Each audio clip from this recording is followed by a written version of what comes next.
आपण मैंने जानती गंजाम जिला हूँ विजु जनता दल अभेद्य दुर्ग से दुर्ग को आहरी सुदृढ़ करने माननीय मुख्यमंत्री नवीन पट्टनायक नेतृत्व में जो सांगठनिक कार्यक्रम चली आहरी लोकों पाखे पहुँचवाई विभिन्न जनकल्याणकारी योजना जो चली जनसाधारण निकट में पहुँचवाई एवं सांगठनिक वार्ता को पहुँचवाई हूँ आज जिला परिवर्तित कार्यकारिणी बैठक आपण देखुं सारा जिलू सभ्य माने जनप्रतिनिधि माने बहु उत्साह उद्दीपनार सहित जोग देइचंती। आशा करुँची आज समावेश विजु जनता दल को जिले में आहरी सुदृढ़ कर सहायक हम तेणु आज जोग देइथिबा समस्त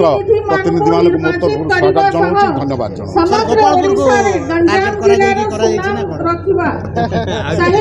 आज गोपालपुर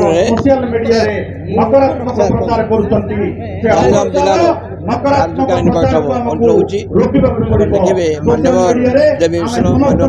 केशरा को बहुत विधायक एमपी लोकप्रतिनिधि मान योगदान करगणित जो साधारण पंचायत म्युनिसिपालिटी प्रतिनिधि योगदान कर समस्त उत्साह होने भाषण दिखाई गुरुत्वपूर्ण भाषण कहीं आप देखिए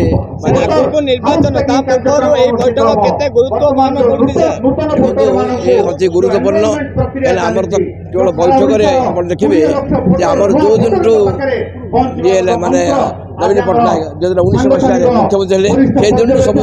योजना कम चली वर्ष सारा विभिन्न योजना जोटा कि योजना आप देखिए BSKY महिला मिशन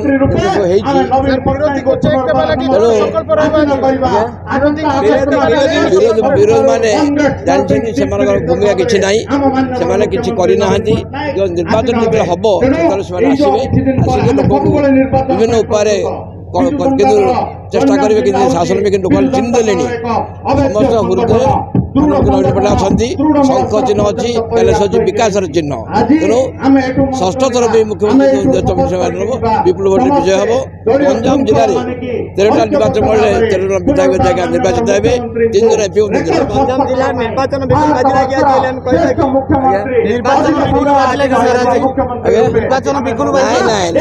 निर्वाचन कराही ये गोटे समस्त सहित मिलमिश गोटे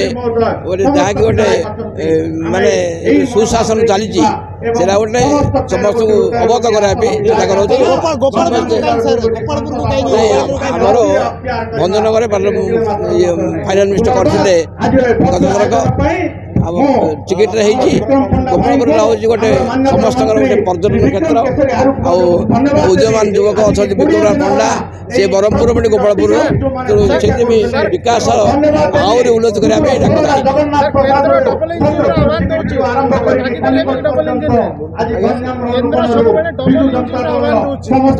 तार किसी मूल्य ना मूल्य किसी ना लोक मैंने जानते नवीन पट्टनायक ओडिशा विकास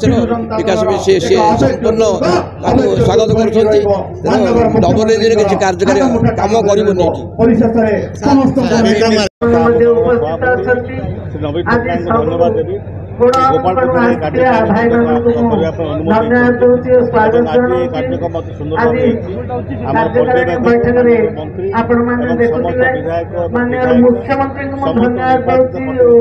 जिला परिषद प्रणाम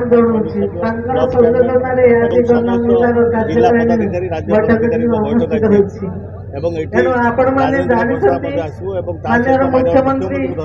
सारा ओडिशा को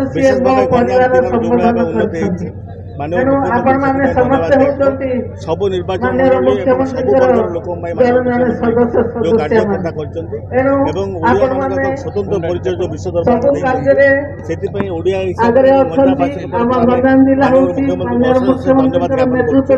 माननीय मुख्यमंत्री कार्यकलाप आज आम समस्त विजु जनता दल समस्त कर्मी शक्ति लोकों पाखक लोकों निकटतर सदाबले कहते निर्वाचन सर्वस्व नुह आम सदाबले लोक सेवक भाव काम तेणु 5 वर्ष सारा निर्वाचन होगा पुणी आउ निर्वाचन होगा पर्यंत ବିଜୁ ଜନତା ଦଳର ସାଂସଦରୁ ଆରମ୍ଭ କରି ସାଧାରଣ କର୍ମୀ ଯାଏ ସଦାବେଳେ ସମସ୍ତେ ଲୋକଙ୍କ ସହିତ ଯୋଡ଼ି ହୋଇଥାନ୍ତି। ତେଣୁ ଏ ନିର୍ବାଚନ ସମୟରେ ଆମ ପାଇଁ ବିଗୁଲ ବାଜିବାର କିଛି ନାହିଁ। ମାନନୀୟ ମୁଖ୍ୟମନ୍ତ୍ରୀଙ୍କ ନିର୍ଦ୍ଦେଶ କ୍ରମେ ଆଜି ବିଜୁ ଜନତା ଦଳ ସୁସଂଗଠିତ ହୋଇ ସବୁ ନିର୍ବାଚନ ମଣ୍ଡଳୀ ଅଛି। ବର୍ତ୍ତମାନ ସମୟ ଆସିଛି ସବୁ ନିର୍ବାଚନ ମଣ୍ଡଳୀର ଆମର ଯେତେ ସବୁ କର୍ମୀମାନେ ଅଛନ୍ତି ନିର୍ବାଚନ ସେମାନେ କେମିତି ମିଳିତ ହୋଇ ତାଙ୍କର ଠିଆ ହୋଇଥିବା ପ୍ରତିନିଧିକୁ କିଭଳି ଅଧିକରୁ ଅଧିକ ସଂଖ୍ୟାରେ ଭୋଟରେ ଜିତେଇବେ ଏବଂ ମାନନୀୟ ମୁଖ୍ୟମନ୍ତ୍ରୀଙ୍କୁ ଭେଟି ସ୍ୱରୂପ ଦେବେ। ଆପଣମାନେ ଜାଣନ୍ତି ଆଜି ସମସ୍ତ ଗଣମାଧ୍ୟମ ଏବଂ ସମସ୍ତ ସାଧାରଣ ଲୋକ ମଧ୍ୟ ଗୋଟେ ସ୍ୱରରେ କହୁଛନ୍ତି ମାନନୀୟ ମୁଖ୍ୟମନ୍ତ୍ରୀ ଷଷ୍ଠଥର ପାଇଁ ମୁଖ୍ୟମନ୍ତ୍ରୀ ହେବେ। ତେଣୁ ମାନନୀୟ ମୁଖ୍ୟମନ୍ତ୍ରୀଙ୍କର ଯେଉଁ ନେତୃତ୍ୱ ଏବଂ ଆମମାନଙ୍କ ପାଇଁ ଯେଉଁ ପରିଚୟ ସୃଷ୍ଟି କରିଛି ଓଡ଼ିଆମାନଙ୍କ ଏକ ସ୍ୱତନ୍ତ୍ର ପରିଚୟ ବିଶ୍ୱ ଦରବାରରେ ସୃଷ୍ଟି କରିଛି ତାହା ବର୍ତ୍ତମାନ ଆହୁରି ଆଗକୁ ବଢ଼ିବ। ଏବଂ ବର୍ତ୍ତମାନ ଦଳରେ ଆମର ଯିଏ ବିକେ ପାଣ୍ଡ୍ୟା ଯୋଗ ଦେଇଛନ୍ତି 5Tର ଅଧ୍ୟକ୍ଷ ଭାବେ ସେ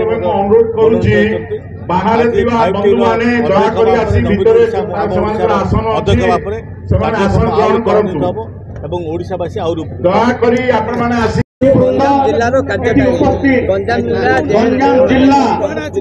କାର୍ଯ୍ୟକାରିଣୀ ଏକ ଧାରାବାହିକ ପ୍ରକ୍ରିୟା ଏବଂ ଗଲା ଥର ବି ଭଞ୍ଜନଗରରେ ଅନୁଷ୍ଠିତ ହୋଇଥିଲା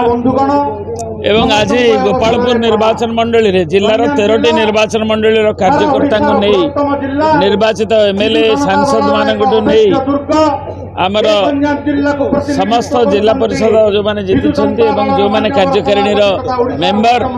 ଜିଲ୍ଲା କାର୍ଯ୍ୟକର୍ତ୍ତା ଯୁବ ଛାତ୍ର ମହିଳା ଯେଉଁ ଛାମୁଆ ସଂଗଠନର କାର୍ଯ୍ୟକର୍ତ୍ତା ସମସ୍ତଙ୍କୁ ନେଇକିରି ଆଜି ହେଉଛି ସମ୍ମିଳନୀ ଏବଂ ଯାହାକି ବିଜୁ ଜନତା ଦଳର ଗଞ୍ଜାମ ହେଉଛି ଅଭେଦ୍ୟ ଦୁର୍ଗ ଏବଂ ଏଇଠି ସ୍ୱୟଂ ମୁଖ୍ୟମନ୍ତ୍ରୀ ଯେ ଓଡ଼ିଶାର